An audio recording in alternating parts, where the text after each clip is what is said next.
गत 2 दिन तले महाकालपड़ार विधायक अतनु सब्यसाची नायक जो भाया भाव केन्द्रापड़ा रेल प्रकल्प को लेकर जो विभ्रांतिकर तथ्य रखिंट कहते जे बैजयंत पंडा महोदय तांकर कौन अवदान नहीं रेलवे प्रकल्प यहाँ गोटे हास्यास्पद कथा जितेबले 2009 बैजयंत बाबू को जो इच्छा शक्ति कारण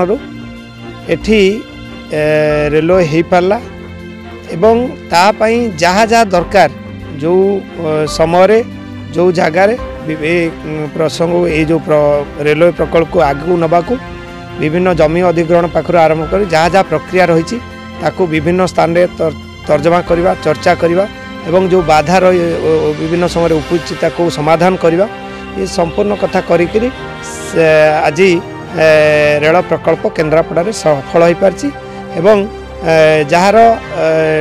श्रेय आज बैजयंत पंडा को जाऊँगी केन्द्रापड़ा जनसाधारण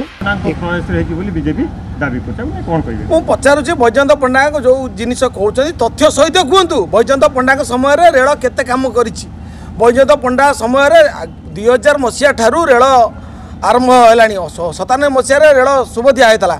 97 रू 2010 सरकार रहा वाजपेयी सरकार रहा 10 वर्ष सरकार भितर से कौन करते मु पचारूँ जितेबाला वाजपेयी सरकार थिला सेतेबाला रेल से केते बजेट देते केते टंका अनुदान देते 2000 रू 2010 वर्ष पर्यंत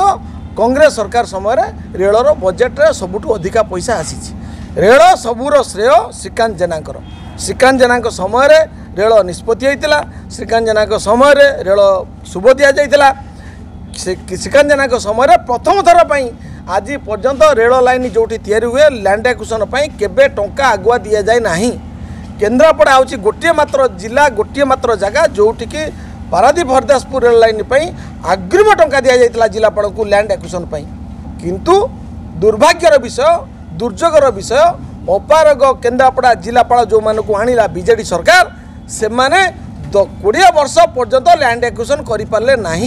अग्रिम टंका पाइले किंतु लैंड एक्विजिशन करें जहाँ जो पाइले आणिक ठिया करदे लैंड एक्विजिशन ऑफिसर है आज्ञा से ऑफिसर माने केवल ये माने टाळटुळ करी जमी अधिग्रहण करें ना 20 वर्ष पलैगला आपणकर जमी अधिग्रहण रेलवे लाइन तैयारी करिबारे बैजयंतर बिंदु विसर्ग भूमिका नहीं बोध हुए सी केन्द्रापड़ार विकास इतिहास को पढ़ी ना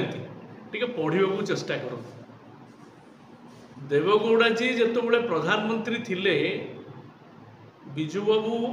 देवगौड़ा जी की ओडिशा आनी भुवनेश्वर गोटे स्वतंत्र बैठक करते मान्यवर मंत्री बिजू बाबू आशीर्वाद से श्रीकांत जेना थिले एवं सेठी ईस्ट कोस्ट जोन प्रथमे ओपन है ओडिशा रो स्वार्थ पाई एवं ए ईस्ट कोस्ट जोन जरिया रे पारादीप चंडीखोल हरदासपुर जो रेलवे लाइन निष्पत्ति ग्रहण करागला एवं सही मर्म से समय तत्कालीन केंद्र मंत्री आसी हलदिया गड़ा ठारे शुभ देले से फलक एबे भी अच्छी देखिपारे आपण मैंने प्रभात सामंतराय जनता दलर एवं परवर्ती पर्यायर विजु जनता दलर सांसद थिले ये इतिहास को बैजयंत बोधे देखी ना पढ़ी ना एवं ये रेल लाइन प्रक्रिया जो चलला ये प्रक्रिया भूमिका हूँ मुख्यमंत्री नवीन पट्टनायक बार बार समीक्षा कर